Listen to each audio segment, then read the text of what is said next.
This is The Bench, your unfiltered sports podcast with stories from the sidelines only you can get here. You know, I was wondering, is everything really bigger in Texas? Well, today on The Bench, we have kin of 6E Ranch, Skylar Ehlinger, and Grayson Chrisley to talk all things rodeo and all things Texas and what it's like being thrown in the mix. I did actually, though, want to start with, is everything actually bigger in Texas?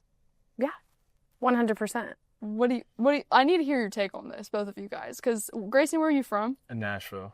Okay, so you're from a big city, Yeah, but kind of. what do both of y'all think about this question? You want to do it? You got it. I mean, I just think in general, everything is so much bigger between, like, all of the different sports. I mean, you look at all, like, basketball, football, all these different teams. I feel like we have more teams in Texas than almost any other state with every single sport. And you think about food, I mean, there's such a variety.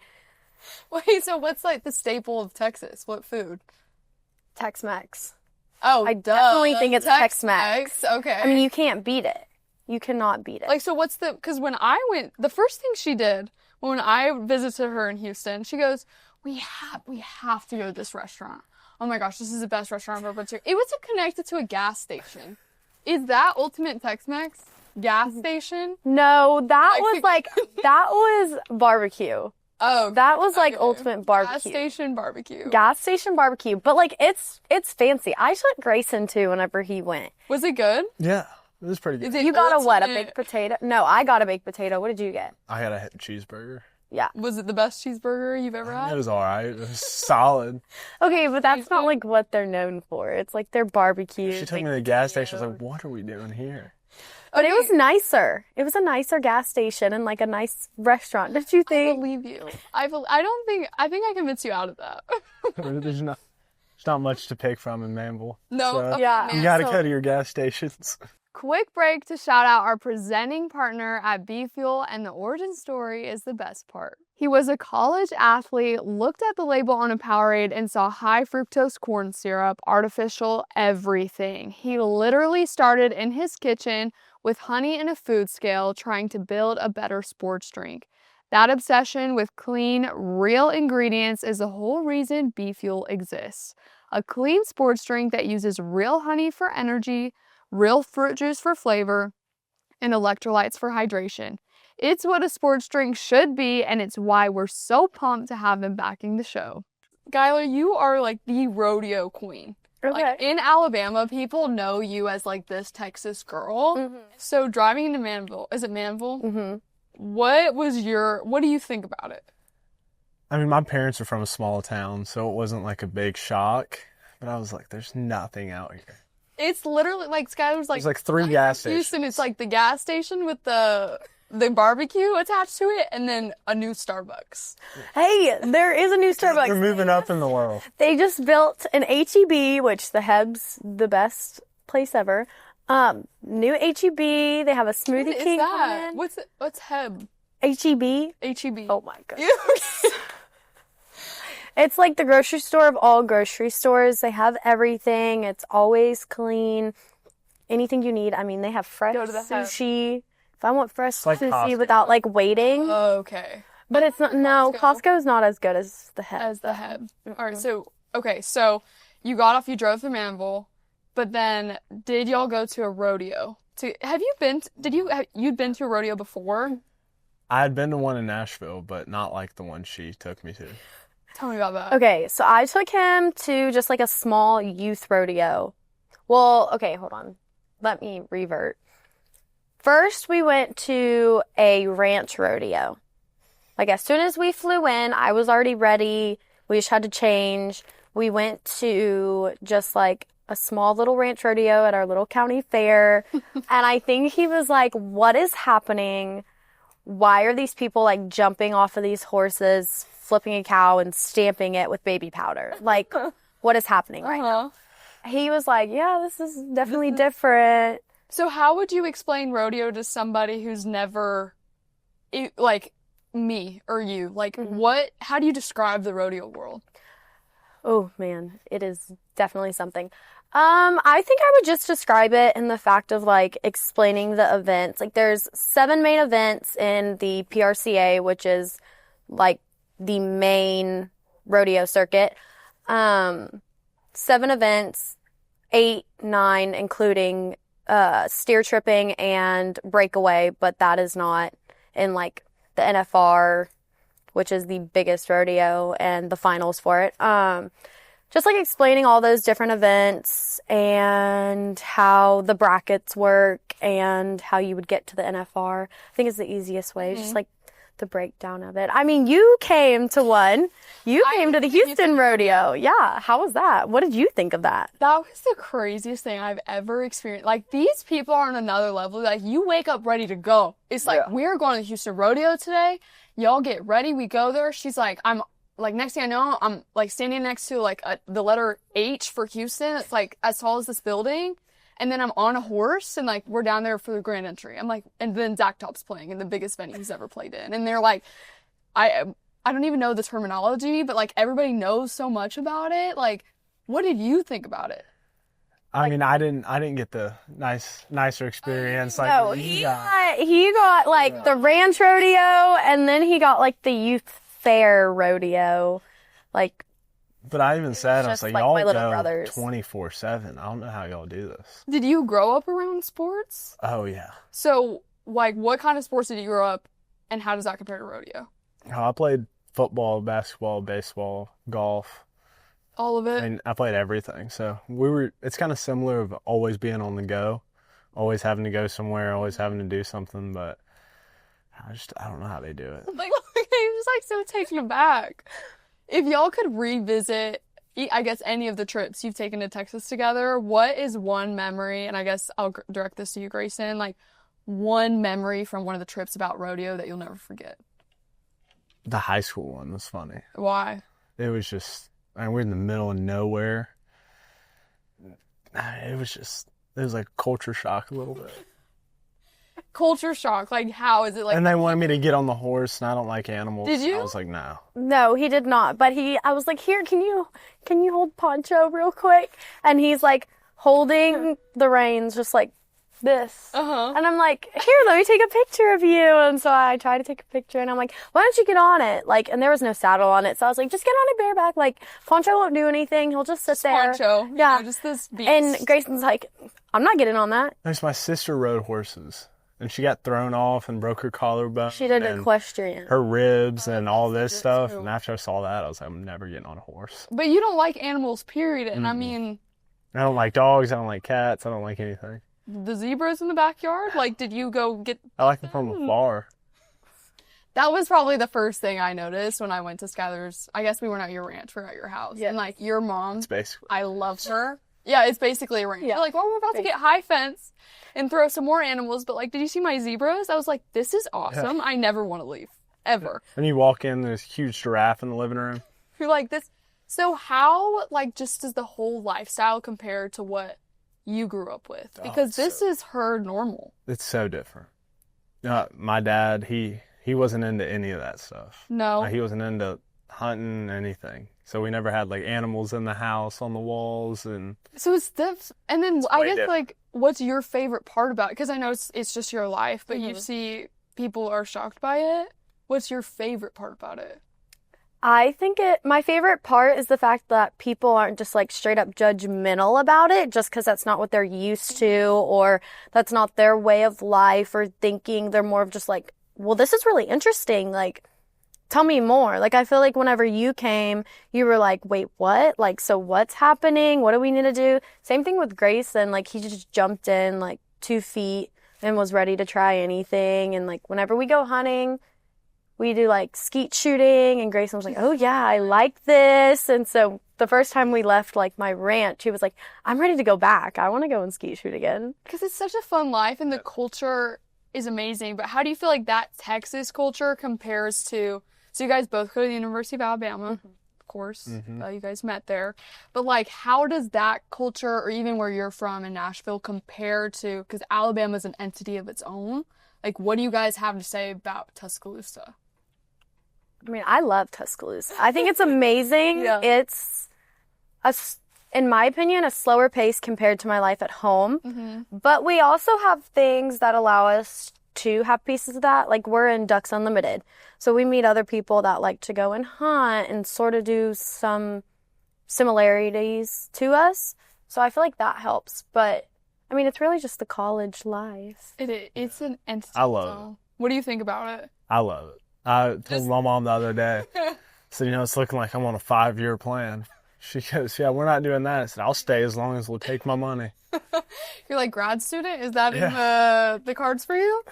Probably not, No? but I just never want to leave. What degree are you pursuing? Because I know Skylar's sports media. Are you still sports media? And you're doubling in sport management? No, I decided that wasn't for me, and I wanted to focus more solely on sports broadcasting and news media, and so that's what. Which is so fun. Which is also what I love. Fun, yes. And what are you studying? Sport management. Okay, so y'all are in the same.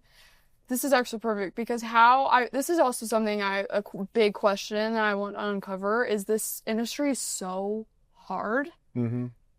Where do you guys what do you think is hard about it that you don't think people understand because it's so niche? Like, even with you trying to get into Cowboy Channel, how do you explain to somebody who's not familiar with the sports world what it is, what it consists of? Well, there's just so many egos. It's impossible to make everybody happy. Somebody's going to think they're better than somebody else, or what I want to be a sports agent. Somebody's going to think that they should be getting more money than somebody else because their ego's taking over, and it's just hard to please everybody. I think that's definitely something that's hard, and I like to talk about those things too because we want to talk about success all the time. Like, oh, I did this or we did this, but so many more people are struggling with it. What about? Well, it's like with baseball. Like, Juan Soto thinks he should be getting paid as much as Shohei Ohtani. Well, you can't throw a baseball 98 miles an hour for 9 innings and hit 40 home runs. So you probably shouldn't be getting paid. Exactly. So is that are those things that sports agents handle? Do you have any Well, because every idea? player thinks that they're the best player to ever play the sport. That's the issue. It's just not true. Everybody thinks they're the best. And that everybody can't be the best. Well, we even see that in sport media is trying to get your claws into especially on-air positions. What is Cowboy Channel like, or where do you want to go? Is that still something you want to do? That is something that I would love to do, mostly just be in the rodeo atmosphere with that. It's just very competitive. I feel like anything that we want to do, it's who you know. Because most of the time, they're always like, oh, you need an internship. We'd love for you to have this experience. Well, you can't do that unless you know people. It's what it is. You can get your foot in the door. Yep.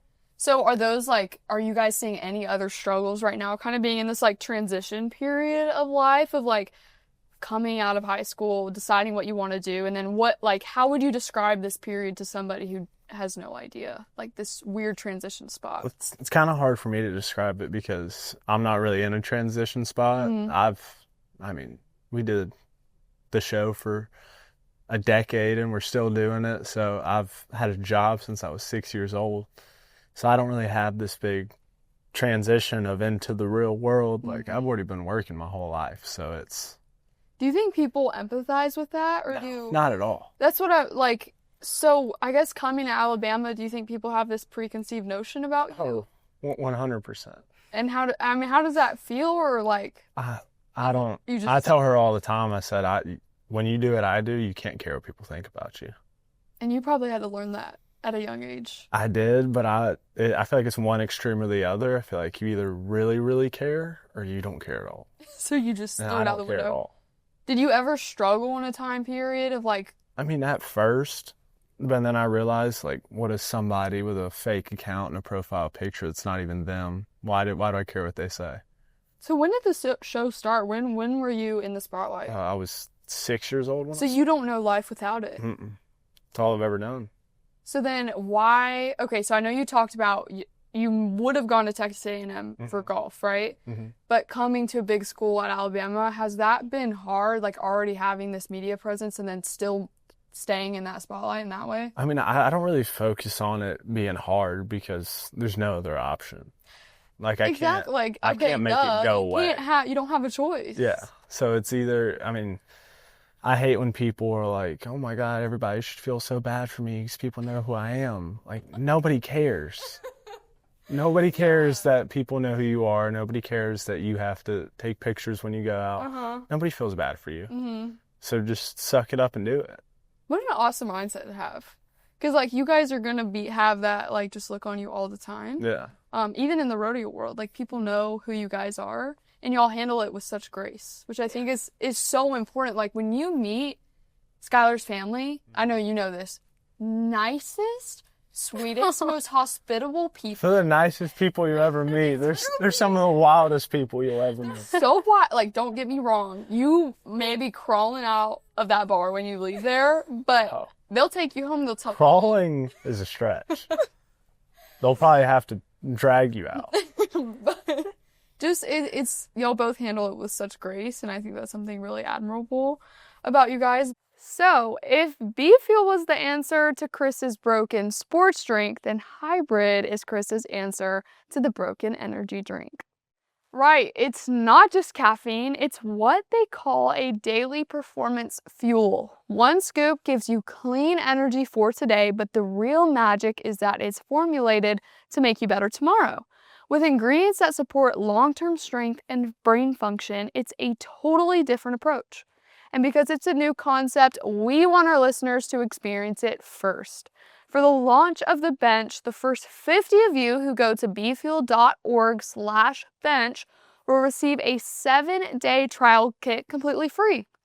All you have to do is cover shipping, which is $5, and a $5 donation to Fightable Foundation, which is a suicide prevention through resource education platform.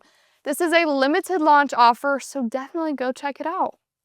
I heard that there was talk about cowboy hat shapes. What? Oh, yeah. Well, y'all looking at each other like y'all know what I'm talking about. Can somebody please explain to me what's going on with this? So Grayson's sister, we were with Grayson's sister. Whenever his sister came and visited for a game day, she was like, she does a podcast. And so she was talking about who she was having on the podcast. What's his name? I don't know. McBee? Yeah. Justin Steven? Something like that. Yes. Something like that. I don't know. But she was just talking about him. And so I looked him up and like I was scrolling through and I was like, were you guys like sitting at like dinner? Is everybody here? Were like, we what's sitting the at scene? dinner? No, we were at a tailgate. Okay. Yes, we were at a tailgate. We were at one of Grayson's advisors' friends' tailgate, Chad, with your sister, your mom. Everybody. So just everybody. Dad, brother, little sister, everyone. Okay. And she was just talking about it. And so I was scrolling through and I was like, man, I go, Savannah, he is not a real cowboy. And she was like, everybody why? shocked? Because they were like, oh, like this guy's supposed to be a cowboy, is he not? Well, Savannah was like, really? Like, he's not? Like, he's wearing a cowboy hat and all of this. And I'm like, no, look at the shape of that. I'm like, that is Nobody like, else that is a style. What does that mean? Well, is he a farmer? He's a rancher. He's a rancher. Okay. And just by like his Instagram look, it was very, when you think about like a TikTok cowboy, it's just like a very nice hat styled a certain way that you would really only wear it to nice occasions. Okay. Red carpet, like different things like that. And that's all his Instagram that I could see was. And he was claiming to be a rancher, which he is. Yeah. He is a rancher, yes. But I didn't see any of that. And I was just like, Savannah, what is this cowboy hat? She was like, what are you talking about? And I was like, it is just like shaped like it's never gone through anything a day in its life. Okay. And so she ended up asking him, she was like, my brother's friend is from Texas. And we were scrolling through your Instagram and she was like, oh, he is not a real cowboy.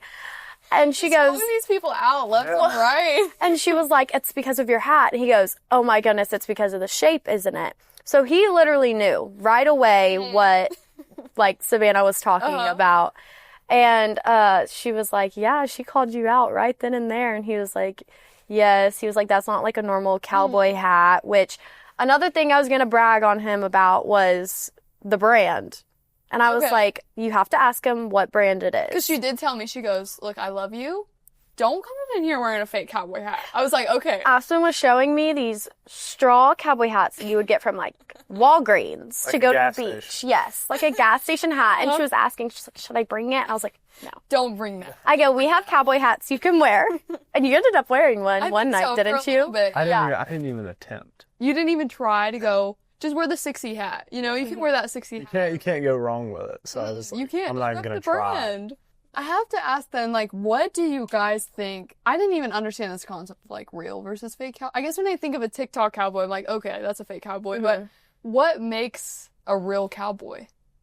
I think it's just the lifestyle. I mean, at that point, it's not even like the hat. It's the lifestyle, the way of thinking. Just, I mean, a cowboy is a rancher, farmer, rodeo, like anything of that sort. It's just the lifestyle, I would have to say. Like, my second youngest brother, I have 3 brothers, second youngest brother, he wakes up every day, 8 a.m., goes and feeds the horses, the animals. He gets on a tractor. He goes and works and bales hay. Doesn't he start his own business? At the age of 15, he started his own hay baling business. That is, hey, He couldn't hey, even man. drive. Like, the Texas came out a little bit. He couldn't even drive. And he was doing that. He went in with my parents and paid half. They went halvesies on a bunch of equipment, and within 3 months, he ended up paying my parents completely back, and now he fully owns every single one of his equipment. Since then, he has upgraded with different types of balers that are bigger, square balers, other tractors, cab tractors. Now he has people on payroll. This man, I mean, he's working. He's now 18. He actually just turned 18 November 1st, but he is doing amazing. And I think awesome. that's just what being a cowboy is. Is that work ethic? It's that work ethic. And then I was just curious, this just came to mind, but like, what's something about rodeo world that you wish everybody knew or that you think people get wrong? I would say what I think that they get wrong is like animal cruelty. Mm-hmm. Just because with a lot of big rodeos, we end up having to start out like tie down, which is where it's a men's sport, but they'll rope the calf out of the chute, jump off the horse, they'll flank it, and then tie it. And Isn't most that what people, your brother does? Yes. Like, do they specialize? Like, do the cowboys normally specialize in certain? normally, yes. Normally they have like their one main event. There are some cowboys or cowgirls that do multiple, which all of my brothers, they do multiple. They do tie down, team roping, steer wrestling. They used to do breakaway. Breakaway for men was more of just a junior high thing. Once you hit high school rodeo and college rodeo and professional, men no longer do that. It's more of a women's sport. Really? Yes, but women, they do not do it in the NFR. They're trying to add it. They'll do big signs and stuff, protest that it should be added. But they do that in like a different circuit. But most of the time they specialize in one or two, and that's just how you end up getting your money and end up winning, like the whole PRCA. Yeah.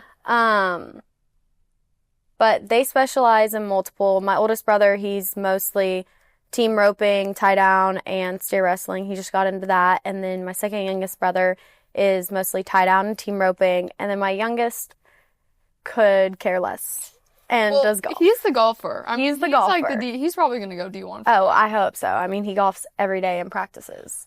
He and I have played a few times. And did he beat you? Did he whip up on you? How?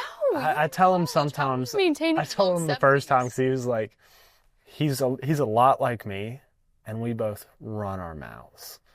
Like that. He is a talker. I played pickleball with him, and he was on my team. Hold on. Oh, yeah, me. that's Hold what on. we specialize. Aspen, do not play pickleball against Aspen unless like you were going to take it serious. Because I thought we were going out there to just like have some fun. Never played in my life. No.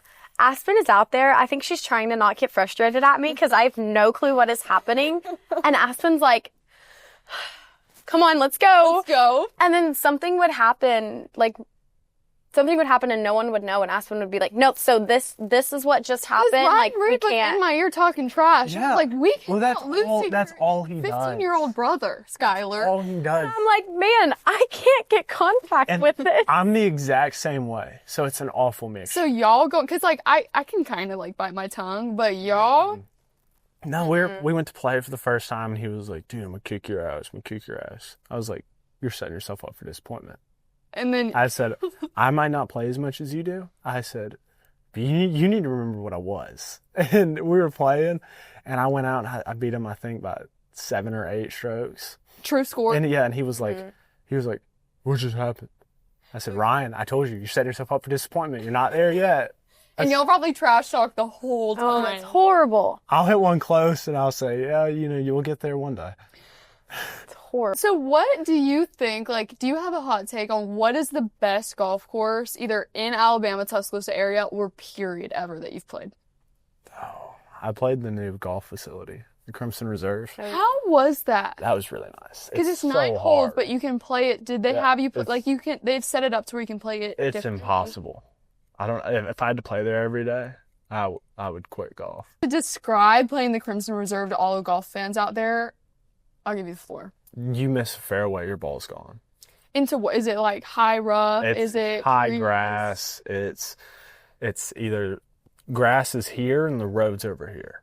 So you have So you miss a fairway and you're not going to find it. And if you do, that's just lucky.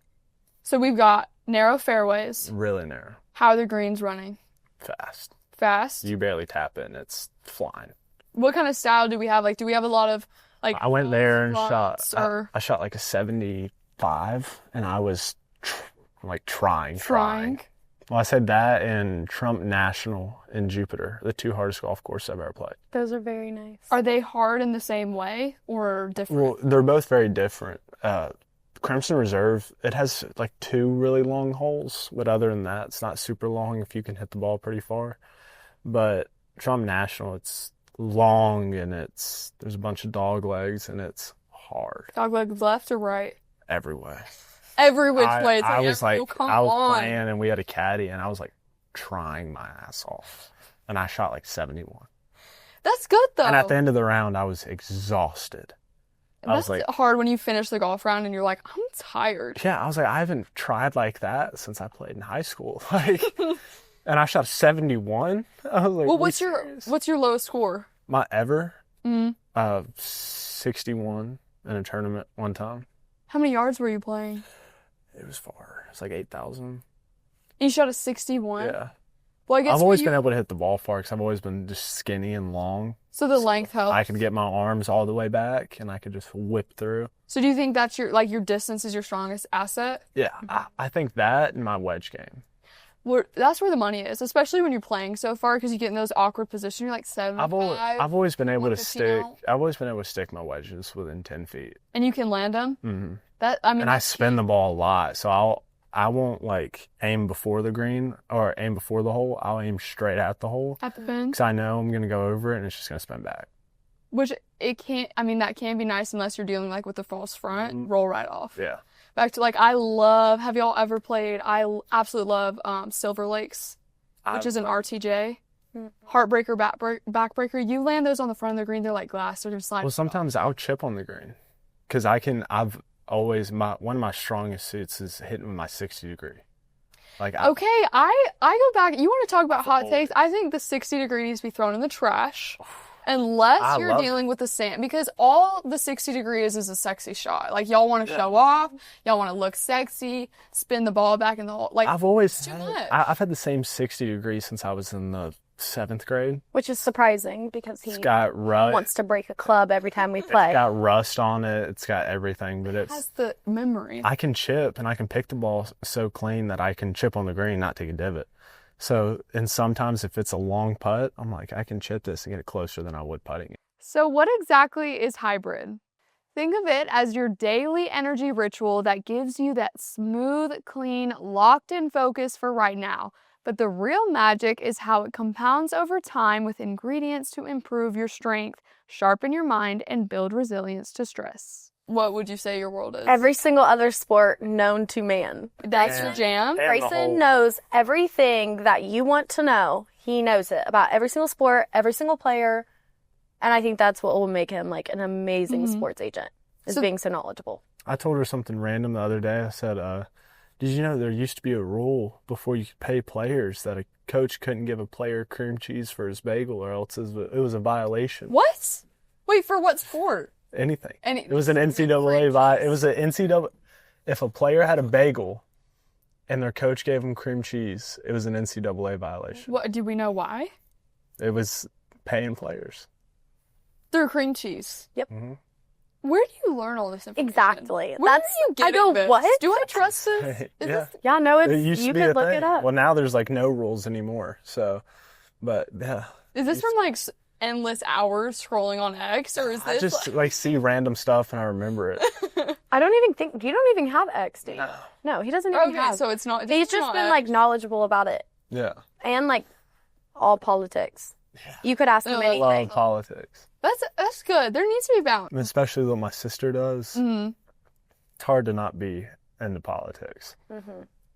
Because she's really big advocate for her, like what she believes in. And especially after the president pardoned my parents, it was, you got to know stuff about it. I mean, it's just crazy that this is like what you guys go through. Yeah. And then you're sitting in class just with like normal people. You know what I mean? I mean, what a cool just transition, I guess, a different experience. And it's funny watching my friends kind of pick up, the more they're around me. Like we went to this dance competition thing, so we had nothing else to do the other Is day. that for the sororities at Alabama? We had nothing Why are else. you looking like you hate it? No, we had nothing else to do, so Go to this my dance friend Palmer was competition. like, "You want to go?" And I was like, "Yeah." Well, we're walking through, and of course, we had to sit at the very top of Coleman, so we got to walk past everyone. So we're walking up, and all you hear is, "Oh my God, that's Grayson Chrisley! Oh my God, oh my God!" Just rows and rows and rows and rows. Probably always had that. Yeah, and my friend Palmer looked back at me. He goes, "Do you hear him?" I said, "Palmer, I hear him before you do." You're like, I already know that this is coming. Yeah. So you had talked about you were killer golfer in high school. We're going to go Texas A&M, which is already amazing for sports. But why Alabama? I mean, it was the only other option, really. I wanted to go somewhere for sports, and then I had a bad habit of getting hurt a lot. So I was like, I'm a Bama fan. I'm just going to go to Bama. How would y'all describe the sporting life at Alabama? Because you're a big sports guy. Oh, it's the cathedral of college football. Nobody's like us. But do you think, like, what do you think about I guess were you here? You got to Alabama the first year DeBoer was? It was, well, I got your second semester. I graduated high school early. Oh, okay.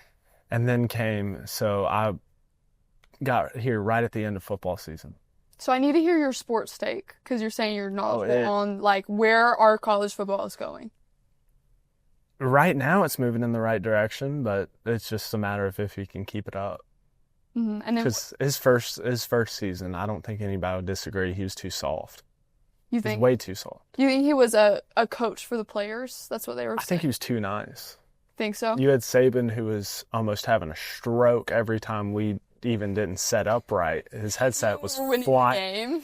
I mean, there's one clip. We were up 35 points with 10 seconds left in the fourth quarter, and he called a timeout because the defense didn't line up right, and he was cussing them out. And we were up 35 points. That's one of the best stories. Like, they win the Natties, and then the next day he's like, "Y'all, we got to go to work." That's yesterday's problem. DeBoer was just, he was too soft. People on the team were just doing whatever they wanted to do. I mean, you would see pictures of our football players at 12 on a Friday night before a game. You're like, what's going on? What are y'all doing? I saw one of them in the bar. I said, "You can take your ass home." You should tell them. Yeah, I said, "I don't go here to watch us lose football games. I don't go here to watch us lose in the ReliaQuest Bowl to Michigan." Whoa. I mean, we're throwing out some hot statements. Last year was awful, but now it's like he goes, if it's 4th and 4 and inside of that, he's going for it. It doesn't matter where he is. And that's why I'm like, you have to do that. You have to set the standard. You have to know, to tell the other team, like, we're going to shove the ball down your throat the entire game. It's the truth. We need to get you on front line. It's what's known about Bama, though. Uh-huh. Our defense has gotten back to how it used to be. That, like, nitty-gritty Alabama. The scary, like, they were like, we're not worried about their offense because they could score once and win the game. Mm-hmm. And that's how we were every year under Saban. And we had people that their goal was just to go out there and take your head off their shoulders. Last year, it wasn't like that. No. I mean, we had people throwing fits in the middle of games during plays and people not running and stuff like that. This year, it's, you're not going to score more than 14 points. Mm-mm. But that just makes me think, like, and they got so much pushback. Mm-hmm.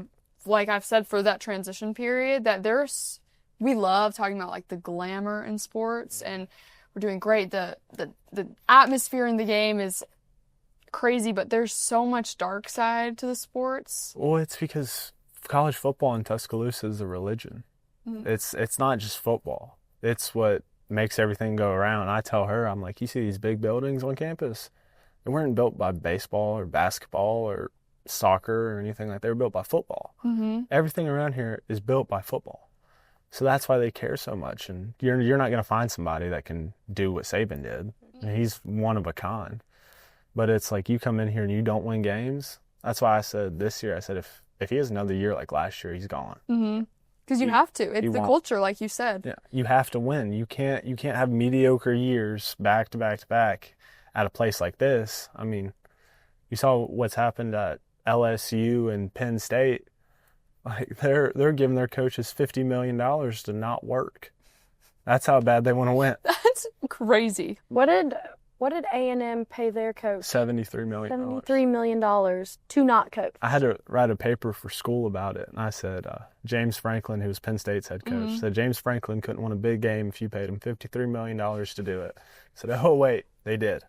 They did. They did. Was that a culture shock for you moving to Alabama? I mean, everybody's so passionate in the rodeo world, but seeing what football means to everybody here? It was very different. I mean, we've never been big football fans, and coming here, that's all it is. I mean, my entire family turned into Alabama fans. My uncle is now one of the biggest Alabama fans that you could ever see, and we've never been a football family, and now it's every Saturday it's put on. I'm getting blown up in my family group chat. I'm getting blown up in all these other little group chats with my family. It's funny just me being around her family because they don't care very much about football. No, they're just there for a good time. And they're like, why can't you just cheer for A&M today? I said, I can't do it. I can't well, cheat on okay. That's what it feels like. It feels like I'm in a relationship and I'm cheating on somebody. I said, I just can't do it. I said, it's Bama against everybody. We took Grayson to an A&M game because we had an off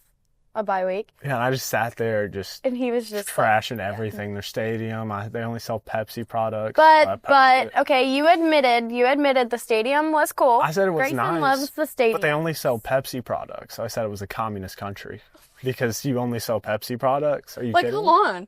But also, like, when Vegas, that's one thing I noticed, like the MGM, you can't get a Diet Coke to save your life. Really? I never noticed that. Really?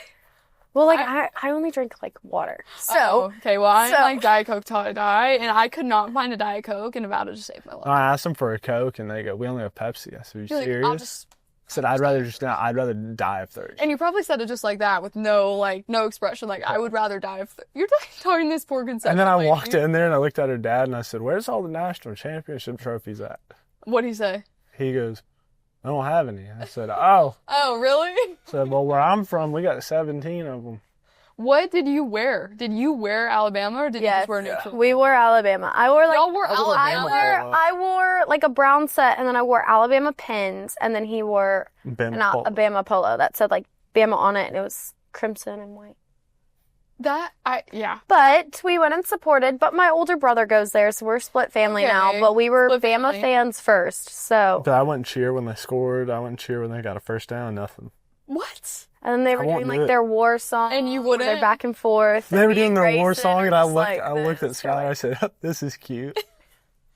Okay, so is everything out there, like, compared to Bryant-Denny? Is it on a smaller scale? Oh, everything's a smaller scale than Bryant-Denny. But everything's bigger in Texas. No?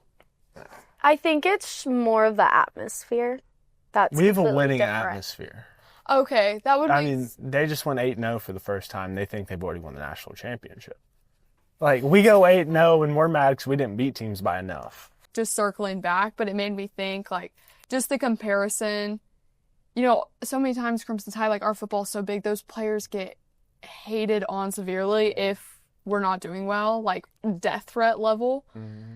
And then you've also touched on before, like, Cowboys have so much riding on their back that there's also such a dark side of that sport. What do you guys think about that? Is there, like, you're friends with some of the key players, you know Cowboys, like, what does this dark side of sports look like in these huge states like Alabama and Texas? Well, like, I do agree that, you know, they deal with a lot and some people take it overboard, but also you got to know what you're signing up for.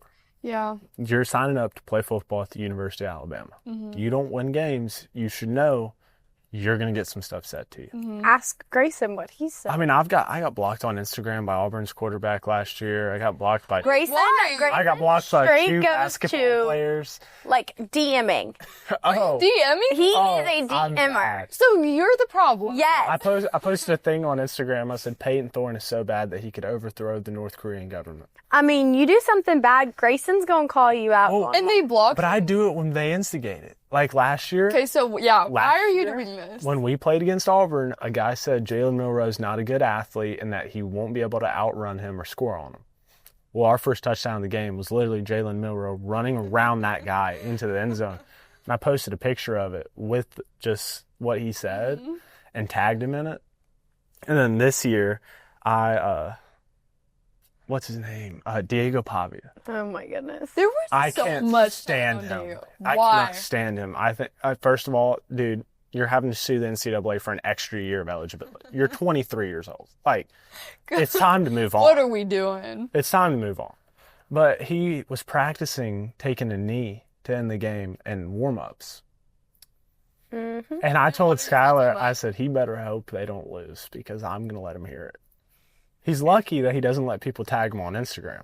Did you try? Oh, I tried. tried. And then it said it wouldn't let me. Whoa, okay. I didn't expect him to go ham on these football players, but Yeah. Oh, yeah. you're also equally on their side. That's the coaches aren't safe either. Nobody's safe when Grayson Chrisley's on Instagram. And then Nobody is. Our first game with the board. Oh, I had to First delete. game I had with the board. He had to the, delete. Like, after he sent them, he had to delete them. why? Because he's just, we'll call it passion. He's so passionate Passion about to the front. Alabama And football. I'll pull that- up certain. Well, I just pay such close attention. I was TMing them. I'm like, all right, second quarter, 12 minutes left. What were we thinking with this play call? Because you've got the facts to back it up. That's That's the thing. So why? Run game hadn't worked all day. Let's throw the ball. Unsend, Skylar was like, me? Skylar was like, you probably. I'm sitting there and I'm like, Grayson, you can't send that. Like, delete that. He's like, no, he needs to hear it. And I'm like, So no. in my head, at the moment, somebody's got to tell them. And I'm helping And the you're team the out guy. if I tell them run game's not working, dude. They're listening to you. They're on their Instagram He wishes. mid-game. Like, what did Grayson say to me? Did you ever see the DMs that were posted on Bama Barstool of somebody and Chad Baker Mazzara? What was that? That was me. That was you? Yeah. You got posted on Bama Barstool? I sent it into What'd you Barstool. say? Well, there was a play that he's just a dirty player. And Grant Nelson went up to put a layup and he shoved him into the stands. And I went on Instagram and I DM'd him. I said, dude, you're 25 years old, still playing college basketball. I said, it's time to make a LinkedIn. Dogging on this guy. And he like DM'd me back, cussing me out. They just went back. And I said, enjoy the European League in a few years because you're not going to the NBA. What'd he say? Oh, he was just cussing me out. I sent it to Barstool. It went viral. It was hilarious. That's great. I mean, okay, so we've got one end where some may say you're the problem. Some may say you just tell the truth. Yeah, I mean, I don't know. You know, I'm in the middle. What do you think, Skylar? I think, like, I don't- about his situation or about This Rodeo? situation, what Cowboys deal with. I will say him DMing these people is wild. it's funny. But, I mean, literally, we had this discussion with Ty Simpson about it. And he was like, see, you're the reason I delete Instagram. And y'all are just sitting buddies Well, on I the couch. told him, I said, dude, here's the thing. As many people as you get having DMs like bad DMs, Uh-huh. you have people like me also on your side. Okay, so you're like a... Well, I told him, I've been saying... Every game he posts Ty and I told him, all I this said, dude, stuff. I've been saying you're going to win the Heisman since like before the season started. So you're like, you it's both. You get the praise and you get the... Yeah, every year our quarterback's going to win Heisman and we're going to win the national championship. That's just fact. That's what I say every year. It's tied. That's what I say every year. Doesn't matter who it is. I didn't say it about Milrow. No. So do you think these players, though, like, do you think they take that to heart? Well, I think it separates it may sound bad, but separates the strong from the weak. Mm-hmm. Some people use it as motivation, and some people let it just crumble them. Mm-hmm. And what people don't understand is, like, people say stuff to me all the time, Mm-hmm. but they're saying it to get a reaction out of you. They want a reaction. Mm-hmm. And if you give it to them, you're giving them exactly what they want. And I'm bad at it. Sometimes I'll give them a reaction. I'll DM them back. Like learning that you're very reactive. Oh, sometimes I'm just like, you know what? I'm a DM. I'm gonna let loose. I'm a DM them back. But it's which just, gets horrible. And then they're like, Grayson Chrisley told me to F off. Yeah. But it's just like, you know, you can either use it as motivation or you can let it just crumble you. Do you feel like you had a good support system that taught you that? Or is that something that you had to learn on your own? No, I felt like I had a little bit of both. It was some things you can only learn on your own, and then other things it's like, why would you care what they said? Exactly. That's what my parents always said. Why do you care what somebody who doesn't pay your bills, doesn't put money in your pocket, doesn't anything, why do you care what they say? And y'all have always, like, instilled that, just being around your family, too. Like, you guys are, like, people are going to say stuff when you're in the spotlight, but it's how you react to those things. Mm-hmm. And Skylar's, since the day I met her, always been one of the nicest people I've ever met. A quick thank you to our founding presenting partner at B-Fuel. Remember, go get that 7-day free trial and join the fight against suicide. You can get that link under this video or in all of our bios. bfuel.org/bench, again, so you don't miss it. bfuel.org/bench. So when you're somebody that has shot like in the 60s and low 70s and you know that you can do so much better and you shank a shot, It's not acceptable. you're going to be pissed. Okay, You're but like, he'll... I know I can do better. He'll describe it while he's playing. He's like, doing so bad, and I'm like, man, you did so bad, I guess. And he's like, well, I only shot like 73. And I'm like, you were sitting here throwing clubs, slamming them on the ground, being like, I suck. Well, I've always been able to just Huffing and find puffing. my way out of situations. Like, there were so many times where, like, in a tournament or something, I'd hit a ball in the trees, and there'd be no shot, and I'd hit a stinger with a 4-iron and roll it up on the green. So you just have the knack. I've just been able to, I know, I'd screw it up a lot, but I found my way out of it. Well, college golf is crying that you're not on their team right now because that's insane. I love golf, but I do not have the natural knack for it. Like, it is work. We got there, we're working for that, like, low 80s. Yeah, it's tough. Skylar, what's your lowest score? I've never played. Like 130.